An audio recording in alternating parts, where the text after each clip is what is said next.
Karibu kwa taarifa zetu. Mfasiri kwa lugha ya ishara ni Wilson Ochuka.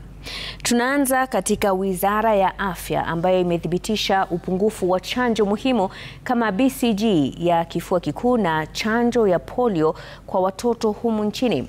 Hata hivyo, katibu katika wizara hiyo Daktari Ouma Oluga anasema kuwa serikali inafanya kila iwezalo kuhakikisha hakuna mtoto atakosa chanjo.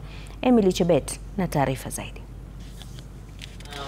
Kwa miezi kadhaa iliyopita, wazazi wengi wamelalamikia ukosefu wa chanjo muhimu kwa watoto wao, jambo ambalo limewatia wasiwasi kuhusu kinga ya wana wao dhidi ya maradhi hatari. Katibu katika Wizara ya Afya Daktari Ouma Oluga anasema kuwa serikali inafanya kila juhudi kuhakikisha kuwa hakuna mtoto atakosa chanjo. Vaccine for TB, and also we are running low on the polio vaccine. And those are the only two vaccines that we are running low on. We have 2 weeks of stock. As we speak, there are 35 counties that still have the vaccine, and around 12 counties that have run out of the vaccine.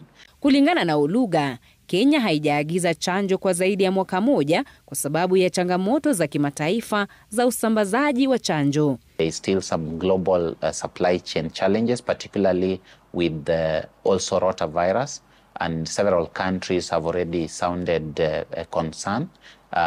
Gavi itself has already written to the beneficiary countries on the concerns that we are having. Luckily for Kenya, we still have 1 month stock of rotavirus, and we will be monitoring the situation as the time goes. Hata hivyo, Daktari Oluga anasema kuwa Wizara ya Afya iliagiza chanjo ya polio dozi milioni 3.2 na BCG dozi milioni 3 mwezi Aprili na tayari zimewasili katika bandari ya Mombasa. Emily Chebet, Runinga ya Citizen.